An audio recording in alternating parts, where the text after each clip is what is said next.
woman's age.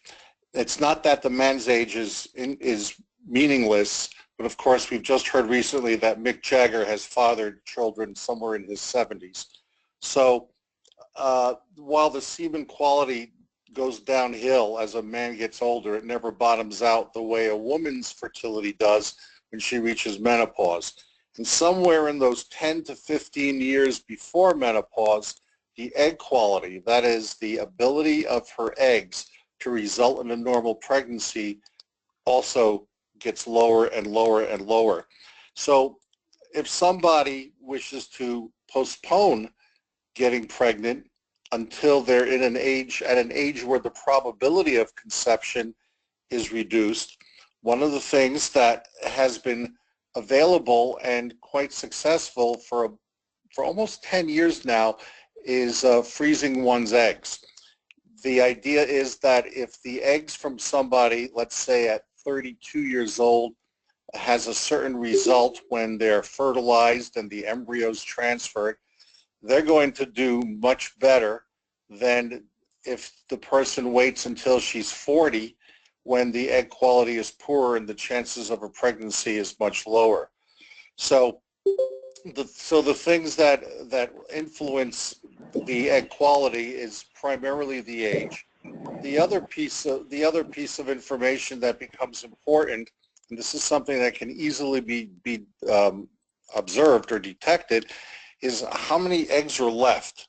And while we don't get an actual count of how many hundreds of thousands, we can kind of get a sense from testing, from doing ultrasounds, from doing hormone studies, from doing a test called AMH or anti-Mullerian hormone, how many eggs are available at the start of any given cycle where one egg comes out and the other ones die off. The anti-Mullerian hormone level tells us how far in advance we can predict that the woman's ovaries are going to fail. So normally a woman's anti-Mullerian hormone and her ovarian reserve is the highest in her probably teenage years and early 20s, and they decline over time until eventually somewhere in the late 40s or early 50s that there aren't any usable eggs left. So ideally, people plan to have their children when they're in their 20s and early 30s. Well, that's not always realistic, especially these days where a lot of careers come into play and it's very difficult to somehow, take the time out to do anything.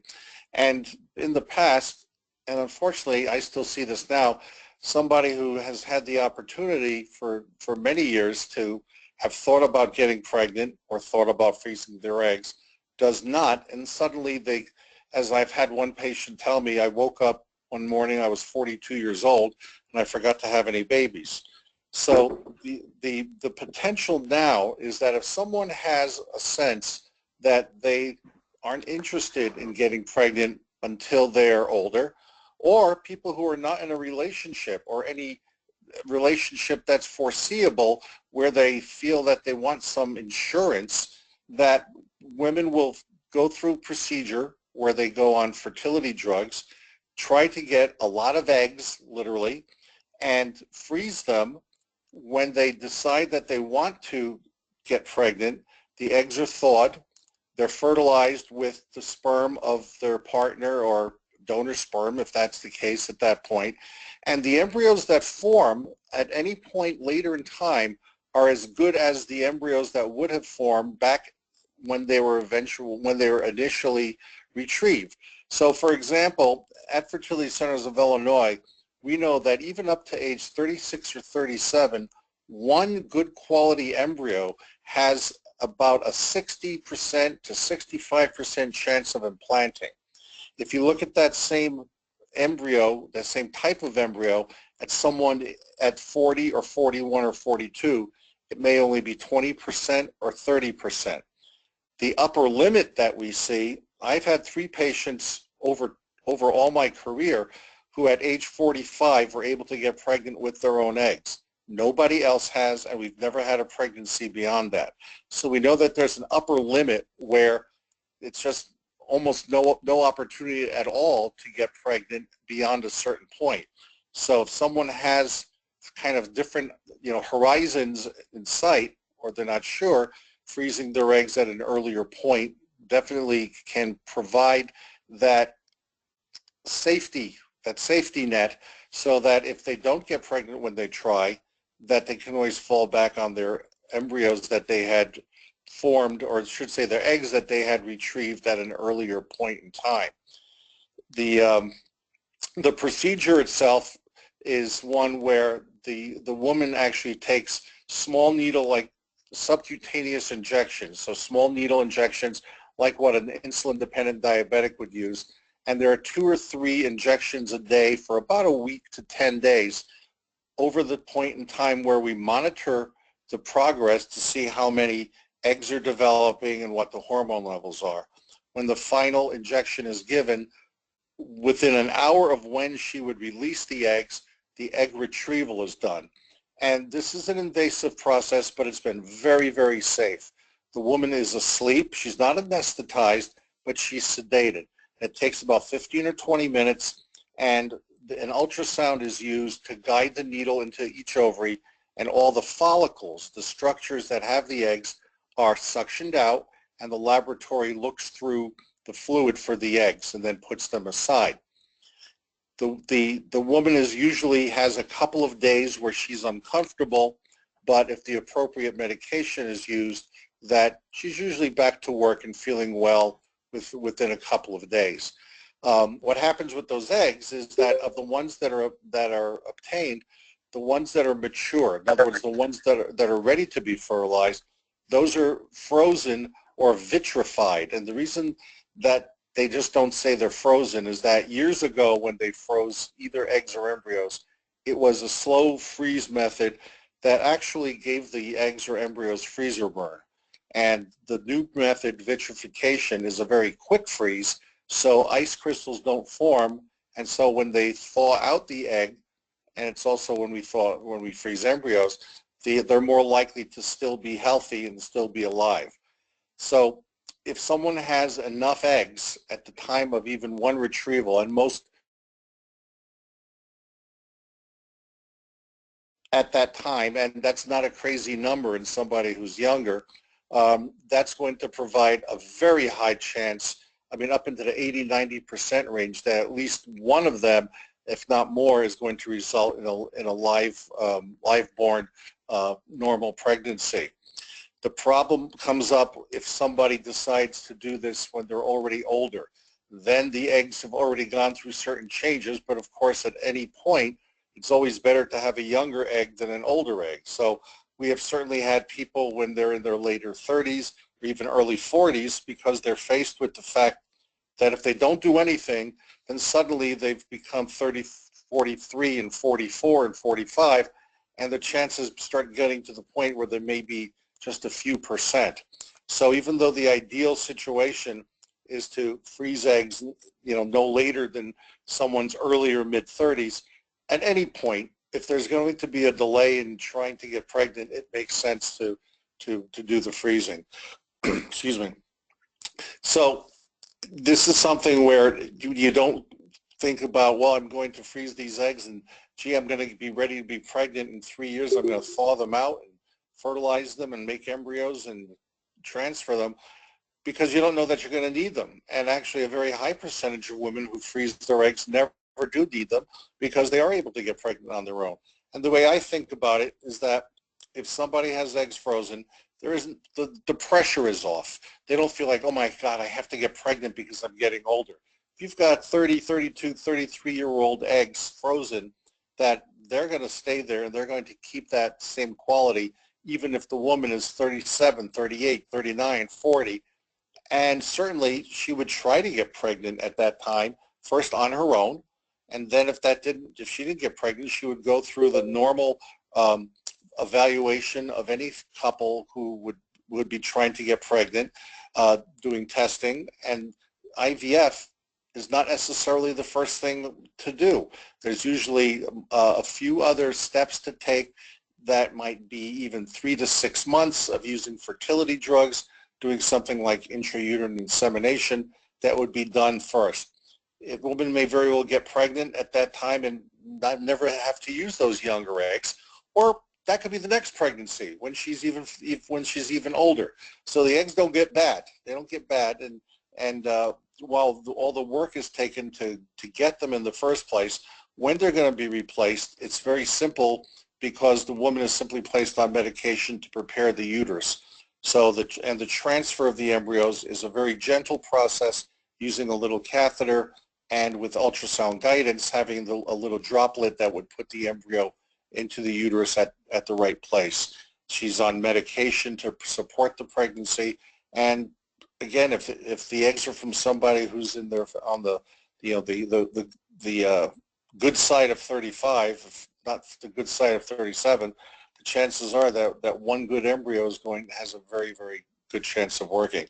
And then at the point where conventional treatment may fail, and if there's enough time from the time that she froze her eggs to when she's trying, in the future, then you may say, okay, my eggs are 32 years old. I'm now 40 years old.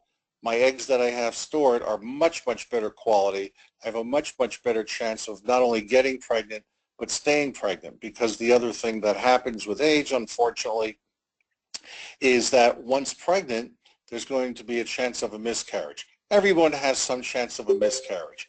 Young women have a chance of a miscarriage, but someone in their 20s or 30s may only be 15%, 20%, 25%. Women in their 40s, it may be 50%. And unfortunately, it also lends itself to being concerned about an ongoing pregnancy having problems such as Down syndrome. Fortunately, even though there's an increased risk as a woman gets older, and this is something that I notice a lot of people feel are kind of misinformed about, certainly the risk of a baby having Down syndrome increases as a woman gets older, but even at 40, it's only 1%. At 35, it's 0.5% or 1 in 200. And even at 45, in those patients where they do get pregnant with their own eggs, it's 5%. So getting pregnant is generally the toughest thing. Staying pregnant, the next toughest. But once someone's past that point where they've had their prenatal testing and they know that the pregnancy is okay, or the pregnancy is being tested, the odds of the baby being normal is well over 90%, even in somebody who's 45. So I'm going to pause there or stop there and see if there are questions that we can answer specifically. Awesome, awesome. And this is some really fantastic information, Dr. Marut. Thank you so much.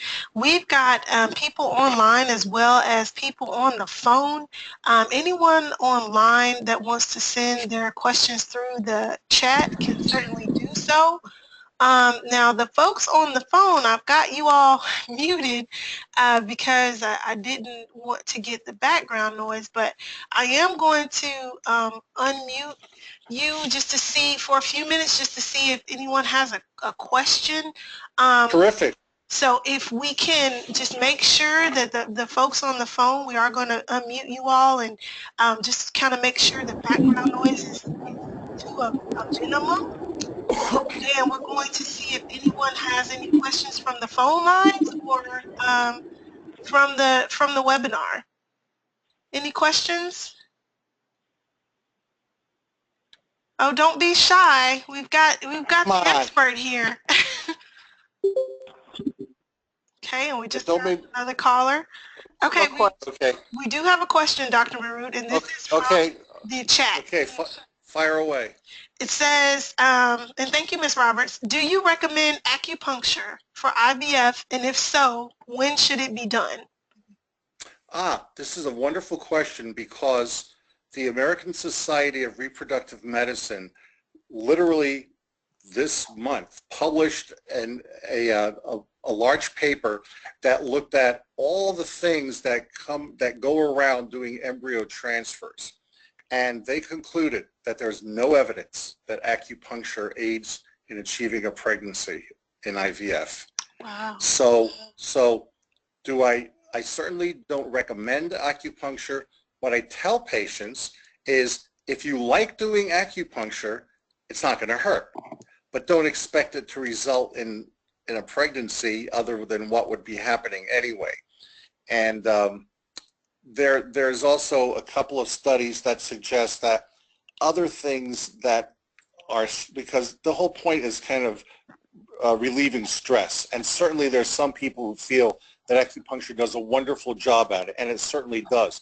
But I point out to them that, you know, other things to stimulate the skin, like massage, will or acupressure, where you're not sticking pins in, you know, will also do things to help relax the person. And they actually have done studies where they found that if there's going to be a benefit from any of those techniques, it doesn't have to be the traditional Chinese medical way, that just doing the procedures or doing, you know, the stimulation of the skin seems to release hormones that at least make the person feel better.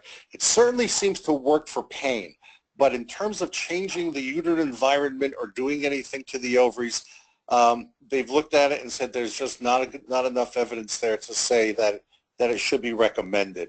Because if something isn't going to work, and you know, and it's not that acupuncture is dangerous, but it's expensive, and usually insurance doesn't cover it. So to tell somebody, yeah, you should do this because it's going to help you, it's not. I think it's not really fair to the patient. Okay, great, thank you. Excellent question. Does anyone have any other questions for Dr. Marut? Okay, great, go ahead. I have a question. How many cycles should you plan to go through for egg freezing? How many cycles would? Okay, so that's an excellent question. What about the evaluation ahead of time? What's the expectation? So if someone says, I'm interested in freezing my eggs, how many times do you think I'd have to retrieve? Well, if someone is in their early or mid-30s and they're able to get at least 15 mature eggs, that tends to be a sufficient number for someone to feel comfortable that they have enough there to have a very, very high, I mean, literally an 80 or 90% probability of at least 1 or 2 healthy pregnancies. Now, how do you check that? Well, the very thing that we talked about early on is looking at the ovaries within the first couple of days of a menstrual cycle at the same time that you would do these other blood tests. But the appearance of the ovaries, they have these small little follicles, small little structures there that normally would have one egg come from and the rest all die. So if someone has 15 or 20 resting follicles, the chances are really good that she'll be able to get 15 or 20 eggs in one cycle. If someone has a lower ovarian reserve, either because that's just how she's programmed, or somebody who's older, where you're more likely to have a lower ovarian reserve, she may require more than one retrieval to do that. So the goal is to try and optimize or maximize the egg yield in a cycle so that you don't have to come back for more than one. And by adjusting the amount of medicine to the woman's own individual ovarian reserve, most of the time, great percentage of the time, you're able to wind up with the number of eggs that you're expecting, and very often the number that the woman is comfortable with. There are a lot of people where they just feel that they want to do something to have the eggs as the backup. And so I've had situations where patients have said, you know, I just want to know that I have a few eggs there. I'll do one cycle. If I get 15, fine. But if I get 8 or 9 even, I'm happy with that, because I know that that's at least given me some assuredness that if things don't go well otherwise, that I'll have at least a few eggs there. So making that judgment ahead of time, you know, will kind of help somebody know, what am I getting into as far as, you know, how many times do I have to do this to feel comfortable. The younger you are, the fewer you need. The older you are, the more you need. And of course, the older one is, the tougher it is. So it's the old catch-22, that the people who need the most eggs are the ones who have the tougher time getting them. Okay. Wow, well, that's great. That was a great question, and the doctor definitely gave us a lot to think about there, a lot to consider. So we have another question coming in from the web from Reverend Stacy. Hey, Reverend Stacy.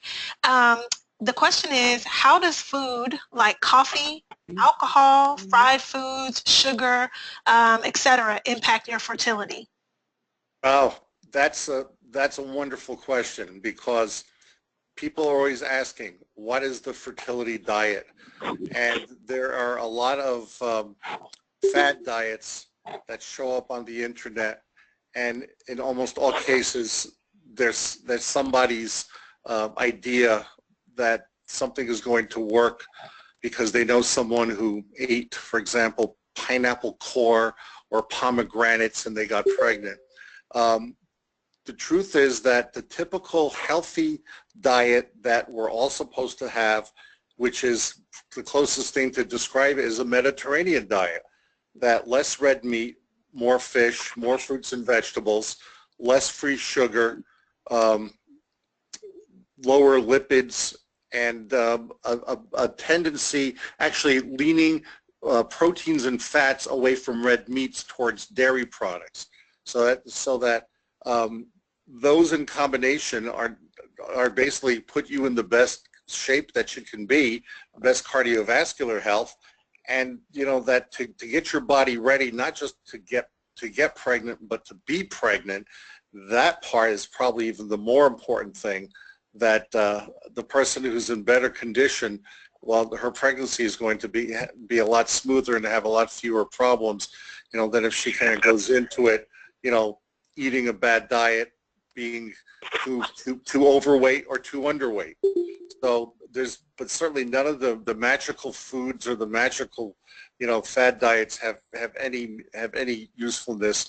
Everyone should be on a prenatal vitamin while they're trying to get pregnant that has at least 1 milligram of folic acid. If somebody is on the heavy side of things, that they may need more folic acid, and that's to help not just get pregnant, but it's to help the early pregnancy, the fetus develop properly. And they found that weight is an issue there in counteracting the usual amounts of folic acid that are in the vitamins, and taking multiple, like several milligrams of folic acid if somebody is 180 pounds or greater, will actually bring the risk of malformations to the baby down into a more reasonable range. Okay, and that actually leads into the next question, which I think will probably be our last question of the night, because we're getting ready to wrap up here. But what about exercise and BMI in regards to fertility? Okay, very good. Okay, and you know, what you asked me before that I skipped over. What are the rules on alcohol and caffeine? Well, they've shown that up to the equivalent of 2 cups of coffee a day are safe to drink when you're trying to get pregnant and even during pregnancy. Now, those are real cups. Those are not, you know, grandes at Starbucks. Right. But those are the, you know, the 6-ounce cups. And while most people, once they're pregnant, don't feel like drinking coffee, some, you know, having a cup or 2 a day is not going to be harmful. Alcohol, we don't know really well. There's data from Europe that shows that women who drink a glass or 2 of wine, for example, a week throughout pregnancy, that their babies are no different than any others. I think the party line in this country is a couple of drinks a week before ovulation, so before pregnancy's potential, is okay, but when you're, especially in the early pregnancy, just to back off completely. But it's not to scare anybody either, because obviously how many people get pregnant having had alcohol in significant amounts, never know it, and everything turns out fine? Well, you're just trying to control risks. And if you know when you're conceiving and can back off the alcohol or anything else, you know, it goes without saying that, you know, absolutely no tobacco use, no marijuana or drug use at any time for either male or female. I mean, we always sometimes let the guys off the hook, but just like weight in the male has become an issue that's been recognized, it's also true for them, keeping the alcohol and the smoking down as well. But coming back to the question about BMI, certainly, you know, that when you look at what's considered overweight in this country, most people are. And while that everyone should be striving to be within a normal weight range, it's a very difficult thing to do.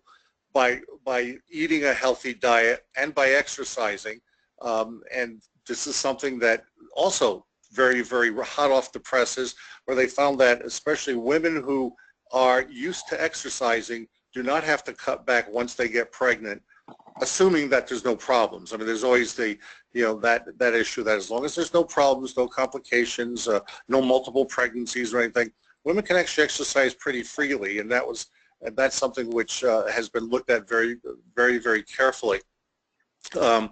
And of course, if exercising and dietary control will aid in keeping the weight down or even losing weight slightly, you're always going to gain weight in pregnancy. Pregnancy is not the time to lose weight, but there's an adjustment that the body makes where the person who is thinner to start with will tend to gain more weight. The person who is heavier will tend to gain less weight, but still need to have enough to make up for for the baby's weight in the placenta and everything like that.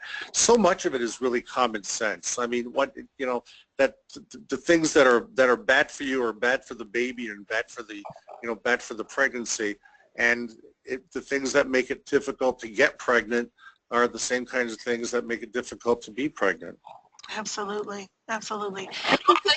Well, I just have one question, if you don't mind. Okay, yes, and this will be our last one because we're getting ready to go over time, but you go right ahead. Okay, just have a question related to stress. Women who have high stress jobs, how does that impact the outcome of a cycle? Again, that's another fantastic question, and the truth of the matter is that stress, and again, pull the guy back in here, high stress job, high stress situation for a woman or the man can definitely influence their reproductive function. The higher centers of the brain can produce hormones that will suppress the normal reproductive hormones in both sexes. A woman may actually experience disruption of her menstrual cycle, and it may actually be obvious. Sometimes it can be very, very subtle that unless you do certain hormonal testing, you wouldn't know it. And of course, with a guy, it's not like he's going to suddenly have, his beard's going to stop growing or anything like that, but there could be changes in the semen analysis. But it certainly can make a difference when you're trying on your own.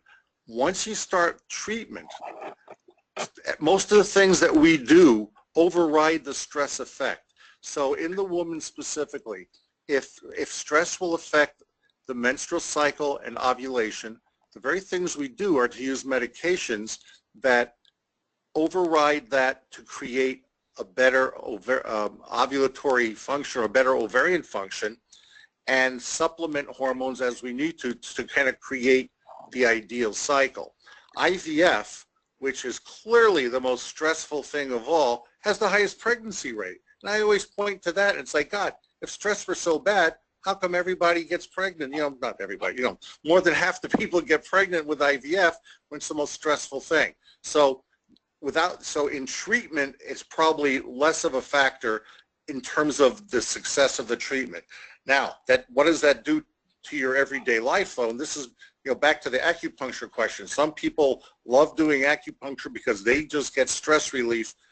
It's not going to help them get pregnant, but it may help them deal with all the things that we throw at people to help them get pregnant. So stress is a factor, more so when you're trying on your own than actually within treatment. Okay, excellent. Well, thank you very much for your time, Dr. Marut. We really appreciate it. If anyone has any other questions, I think you can actually reach us through Facebook, and we'll get those questions to Dr. Marut. Dr. Marut, did you want to share a website or contact information? This is something that I would be very happy to answer email questions. Oh, perfect. So my email is Edward, EDWARD, period, Marut, MARUT, at Integramed, INTEGRAMED.com. And if you send me an email, I will get it back to you the same day, and I would be very happy to do so. Excellent. All right, and I also put the email address in our chat box. So for those of us who are online, you can take a look as well. We'd like to thank Dr. Marut, and Reverend Stacy says you are the bomb.com, and I happen to agree. Thank you so much for your time tonight. We really appreciate you being here. Well, this is always fun. Always happy to do it. Thank you so much. You're welcome. Thank you to everybody participating. Awesome. Well, Thank you. And I want to just make a couple of quick announcements. Our virtual summit continues tomorrow with with facts about fibroids, miscarriages, and more. We're really excited about that one. That is certainly a topic that a lot of people want to know more about. We will be welcoming Dr. Jessica Shepard and Dr. Obihai, I hope I'm not messing that up too badly, Asamona. So we're really excited about that, and we hope to see you guys back here tomorrow at the same time. And if you go to the Fertility for Color Girls Facebook page, you will be able to get the link and the dial-in information for the summit tomorrow. So thank you all so much for joining us. Oh, and I cannot forget, hold on to hope. Hold on to hope, y'all. Just real quick. I know you've heard about this book by now. It is full of stories of women and their journeys to fertility. It is an amazing book. I need to post my picture with the book because I have it. I just am always looking crazy. I don't do the selfies well, so I haven't done it yet. But it is an amazing book. If you have not yet purchased your copy, please go to the website and to the Facebook page to get more instructions on how to do that, because it will inspire you. Some amazing women shared some amazing stories about their journey to fertility and how they are holding on to hope to do so, as all of us are. So thank you so much for joining us tonight. We are hoping to see you all, hear you all back here tomorrow for our facts about fibroids, miscarriages, and more. Thanks so much. And if you have any questions, we are about to close down the webinar now, but if you have any other questions, please go to our Facebook page and message us there, and Reverend Stacy or one of the ladies on the team will get back to you. Thanks, everyone. Y'all have a good night. Thank you.